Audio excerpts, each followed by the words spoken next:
सुमिरन भजन के अनुभव बड़े ही सुंदर होते हैं। अभी 3 रोज पहले ही, होली से 3 रोज पहले ही किसी मंदिर में जाने का सौभाग्य प्राप्त हुआ। वहां का वातावरण बड़ा अच्छा था, तो मन हुआ थोड़ी देर बैठ जाते हैं, ध्यान कर लेते हैं। तो मंदिर में अक्सर आसन पड़े रहते हैं, तो वहां एक आसन पड़ा हुआ तो उस आसन को बिछाया और बैठ गए और थोड़ा ध्यान करने लगे। ध्यान करते रहे, थोड़ी देर में ऐसा लगा जैसे घंटे बज रहे हैं, घंटे की आवाजें सुनाई दे रही हैं। जब बहुत तेजी से आवाज सुनाई देने लगी तो अंदर लगा कि शायद ये जो घंटे हैं बाहर बज रहे हैं, मंदिर में कोई बजा रहा है। तो आंख खोल कर देखा तो भाई घंटे तो कोई नहीं बजा रहा था, घंटे वैसे ही लटक रहे थे जैसे लटके हुए थे। फिर आंख बंद कर ली और फिर ध्यान करने लगे। थोड़ी देर में फिर घंटे बजने लगे। इस बार घंटों की ध्वनि जो थी और तेजी के साथ आने लगी। वो आवाज जब तेजी से बढ़ी और आंख खोली, देखा तो फिर वहां कोई ना था। समझ में आ गया कि ये क्या हो रहा है। फिर काफी देर बैठकर ध्यान किया और काफी देर तक ये घंटे की आवाजें सुनाई देती रही। देखो, ये अनुभव है, जब हमारा पर्दा खुल जाता है तो ये आवाजें कहीं भी आती हैं। कोई भी स्थान हो, अगर पवित्र स्थान है तो इससे अच्छी और बात क्या हो सकती है। ये चलते फिरते भी सुनाई देती है। कई बार ऐसा भी अनुभव होता है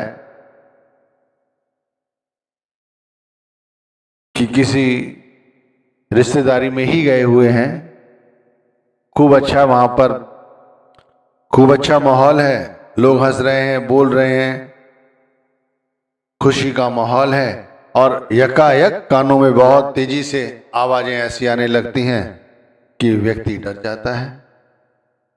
वो स्पष्ट तौर पर आवाजें ऐसी हैं, अब इन्हें कितना खोल के बताया जाए। वैसे तो बताना नहीं चाहिए, लेकिन बताते इसलिए हैं कि हम और आप सब एक जैसे ही हैं।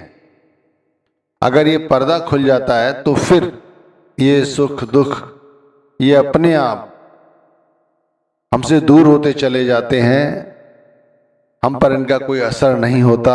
वैसे भी आप देख लो, हम चाहे कितनी भी भजन बंदगी करें, लेकिन यदि ये भजन बंदगी हम अपनी श्वासों श्वास इसे नहीं जोड़ते तो फिर जैसा हमारा मन कहता है हम वैसे ही सुख दुख महसूस करते हैं। तो क्या फायदा हुआ सुमिरन भजन का? क्या फायदा हुआ सत्संगी होने का? हमारे ऊपर किसी चीज का प्रभाव नहीं पड़ना चाहिए। ये जो अंदर के पर्दे हैं ये इसीलिए नहीं खुल पाते क्योंकि अभी भी हम कहीं ना कहीं इस माया से लिप्त हैं।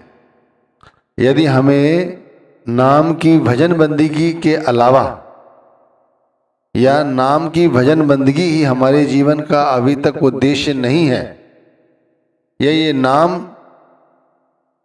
इसे ही अगर हमने अपना नहीं समझा, कहते हैं ना दुनिया में ये जो मकान दुकान बच्चे इन्हें अपना समझते हो, अगर इसे अपना नहीं समझा, इसके प्रति प्रेम नहीं पैदा हुआ, तो फिर अभी नामधारी होने का फायदा नहीं हुआ। ये भी समझ जाइए, सच्चे नामधारी वही हैं जिन्होंने नाम को पूरी तरह से अपना रखा है। उनके लिए नाम ही सब कुछ है। अनुभव तो बहुत सारे होते हैं। सुबह सुबह जब रात्रि के तीसरे पहर की बैठक पे बैठो, हजारों बार ये अनुभव होते हैं कि जैसे हम नाम जप रहे हैं और हमारे साथ बैठे हुए हमें नाम जपते हुए हमारे सतगुरु देख रहे हैं। अनुभव ऐसे अनुभव होते हैं कि आप आंखें खोलो तो लगता है अभी वाकई में ही बैठे हुए थे, या आंख खोलो और ज्यादा ही कृपा हो तो लगता हाँ सामने ही बैठे हुए हैं। कभी कभी तो ऐसे भी अनुभव महसूस होते हैं कि हम उनकी गोद में ही बैठे हुए हैं और नाम जप रहे हैं। लोग कहते हैं नाम जपते समय उन्हें नींद आ जाती है, नाम जपते समय उनकी गर्दन आगे झुक जाती है। भाई ये उन्हीं लोगों के लिए जिन्होंने अभी तक नाम को सिर्फ एक नाम समझा है, वर्णात्मक, धुनात्मक नहीं। नाम बहुत ऊंची शक्ति है। जैसे संसार की माया अपनी ओर खींचती है ना हमें, माया के अंदर इतनी शक्ति है कि हम अपने आप उस ओर खींचे चले जाते हैं। वो हमें खींचती नहीं है, उसमें इतनी ताकत है, इतनी शक्ति है, एक ऐसा उसके अंदर आकर्षण है कि मन उस ओर खींचा चला जाता है। अब ये माया है। अब इसी तरह गुरु का नाम है, उसमें भी बहुत शक्ति है। इसकी तो शक्ति कुछ नहीं है, उसकी शक्ति तो इतनी है कि आप समझो कि 84 लाख योनियों की जिया जून के बाद हमें नर्तन मिला है। और वो हमें जब अपनी ओर खींचती है तो ये संसार की सारी की सारी माया एक तरफ रह जाती है और हम उस ओर चले जाते हैं। और फिर ये हमारे अंदर नहीं ठहरती। ये काम, विकार, ये वासनाएं, ये धन संपत्ति, मैं, मेरी कुछ नहीं ठहरती। कोई मान करे अपमान करे कुछ फर्क नहीं पड़ता। पहले तो व्यक्ति ज्यादा बोलता ही नहीं है। क्या संबंध बनाना अपनों से, दूसरों से, क्योंकि जितना वो संबंध बनाएगा अध्यात्म से वो उतना दूर होता चला जाएगा। ये ध्यान रखना। संबंध जोड़ने की बात नहीं है यहाँ पर, ना ही संबंध तोड़ने की बात है।